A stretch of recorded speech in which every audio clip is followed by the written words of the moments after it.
আসসালামু আলাইকুম আমার প্রাণের এস.এম ভাই ও বন্ধুরা, আশা করি সবাই ভালো আছেন। আল্লাহর রহমতে আমি অনেক ভালো আছি। মোবাইল সলিউশন বাংলার পক্ষ থেকে একটা সিম্ফনি ব্র্যান্ডের ফোন নিয়ে আমি আপনাদের মাঝে আপনাদের সাদ্দাম ভাই চলে আসলাম। বন্ধুরা, এই ফোনটা অন হয়ে দাঁড়িয়ে থাকে। তো এই ফোনটার ইউএসবি যে লাইন, যে কেবলের যে লাইন, পোর্টের যে লাইন, সবগুলো লাইন প্রিন্ট আউট, মানে প্রিন্ট নাই। তো এখানে যারা নতুন তাদের জন্য হয়তো উপকার হবে এই ফোনটা, ভিডিওটা আপনারা দেখতে পারেন। তো এখানে আমরা যদি আপনাদের একটু দেখানোর চেষ্টা করি, এখানে আমি একটা পোর্ট এঁকে নিলাম এবং এই পোর্টের যে ভিতরে যে কানেকশানগুলো থাকে, এটা কোনটা কি কানেকশান, যদি এরকম পোর্টের প্রিন্ট উঠে যায় তাহলে আপনারা এই কানেকশানগুলো দেখে এভাবে লাইন করে ফোনগুলো রিকভারি করতে পারবেন। বন্ধুরা, এখানের এই লাইনটা থাকবে পজিটিভ লাইন এবং এই পাশে যে লাইনটা আমরা দেখছি এটা গ্রাউন্ডের লাইন থাকবে।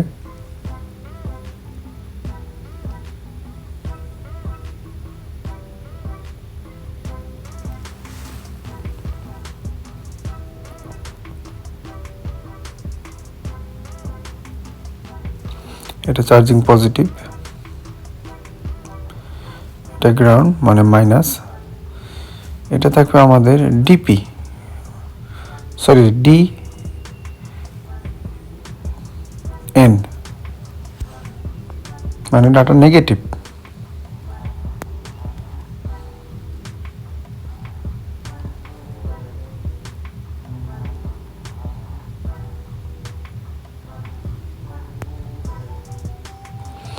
মানে ডি মাইনাস, ডাটা নেগেটিভ বা ডিএন লাইন।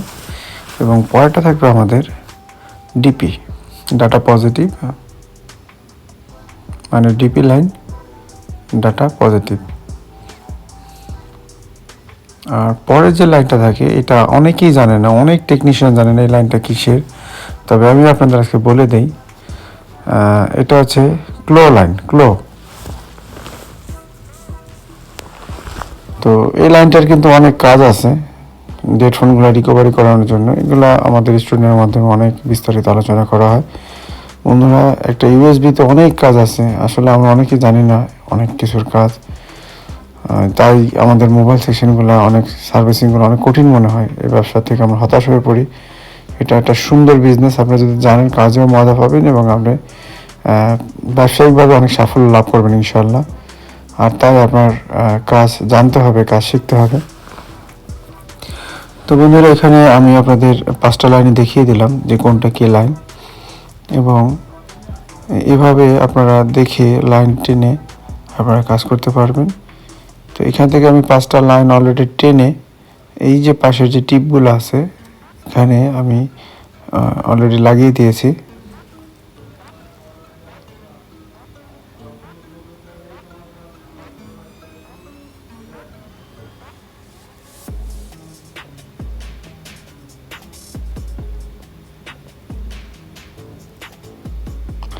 তো এখানে আমাদের পজিটিভ 4.9 ভোল্ট বা 5.3,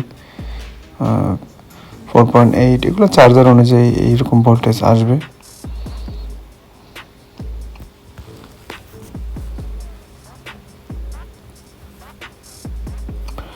তো ওখানে মোবাইলের ডিপি বা data minus, DN data minus, DP data plus এভাবে লেখা থাকে। আপনারা এই চার্জারের এই কানেকশন দেখে ওখানে তার টেনে দিতে পারেন। গ্রাউন্ডেটা গ্রাউন্ডে দিয়ে দেবেন এবং পজিটিভ লাইনটা ডাটার যেখানে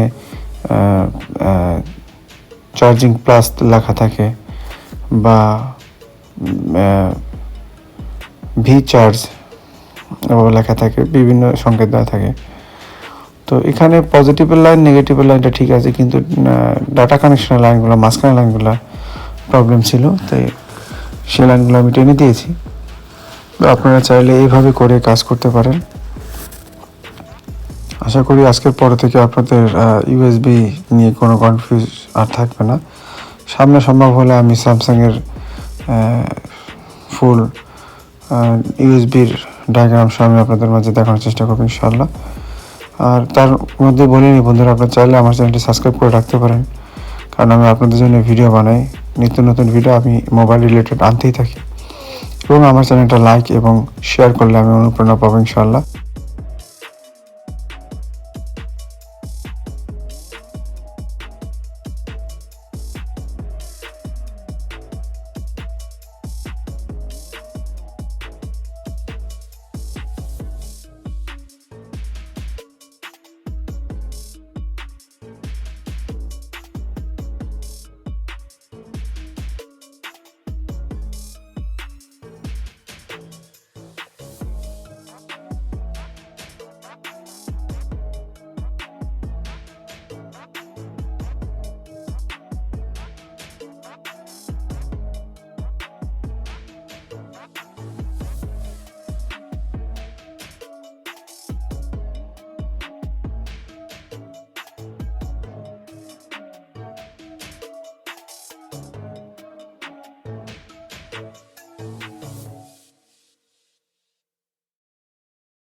বন্ধুরা এখানে আমি ফোনটা ফ্ল্যাশ করে ফেলেছি।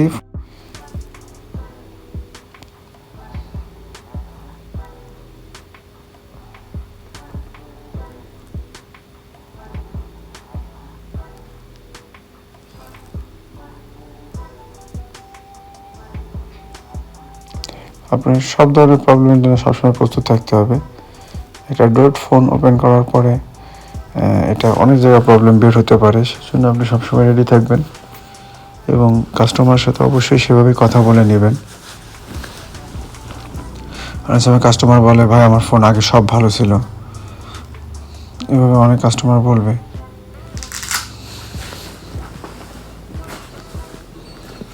তো আমার কাছে একটা ব্যাটারি আছে, আমি ব্যাটারি দিয়ে এটা ওপেন করে আপনাদের দেখানোর চেষ্টা করব।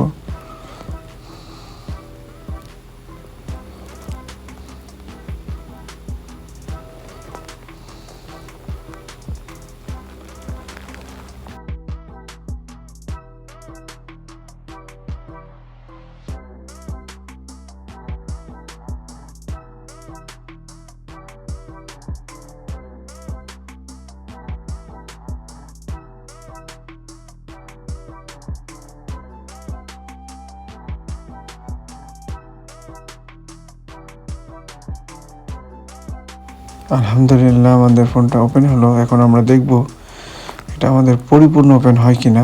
তো এটা যেহেতু সফটওয়্যার করেছি, এটা এফআরপি লক আসতে পারে, না আসলে আলহামদুলিল্লাহ ভালো।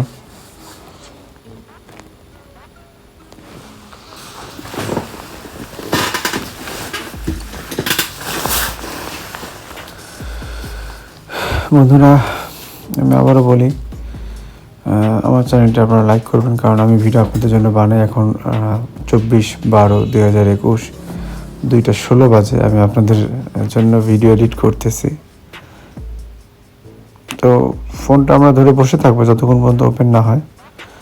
আর ফোনের কিছু সিমটম আছে, এগুলো দেখে বোঝা যায় যে না কোন ফোনটা ওপেন হবে, কোন ফোনটা ওপেন হবে না।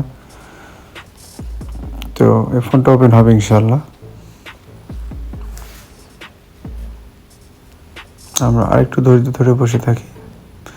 আর অবশ্যই এখন ব্যাটারিটা খোলা যাবে না, এখন সবচেয়ে আমাদের ধৈর্যের পরিচয় দিতে হবে। আলহামদুলিল্লাহ আমাদের ফোনটা পুরোপুরি ওপেন হয়ে গেল এবং সফটওয়্যার মারার কারণে এটা ফুল ওয়েলকাম যে প্রথমে চলে আসছে। কিন্তু এটা আমরা দেখতে পাচ্ছি যে টাচটা ঠিক মতো কাজ করতেছে না এবং আমাদের ব্যাটারি কানেকশনটা লড়ে গেল। নাড়া খাওয়ার কারণে আমাদের ফোনটা বন্ধ হয়ে গেল। তো আমরা এটা বুঝতে পারলাম যে আমাদের টাচেও প্রবলেম আছে। এখন আমরা এটা টাচটা চেঞ্জ করব, ইনশাআল্লাহ আমাদের সমস্যার সমাধান হয়ে যাবে। তো আমি সময় বাঁচানোর জন্য টাচটা জাস্ট সেট করে আমি আপনাদের দেখানোর চেষ্টা করছি। এটা পুরনো টাচ, এটা খুলে ফেললাম, নতুন টাচ লাগিয়েছি। এটা আমাদের দেখানো খুবই জরুরি। সফটওয়্যার ইস্যুর কারণে কি টাচের প্রবলেম, টাচে কাজ করছে না, যেহেতু ওই টাচটা ফাটা না। তবে এইসব আমার পুরনো অভিজ্ঞতা আছে। সফটওয়্যার কারণে কিন্তু মাঝে মধ্যে বন্ধুরা টাচের প্রবলেম হতে পারে।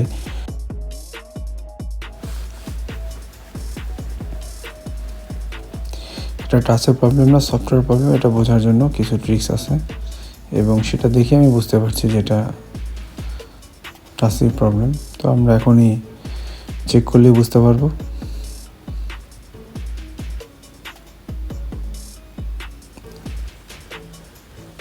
ওপেন হয়ে গেল, এখন আমরা একটু চেক করব।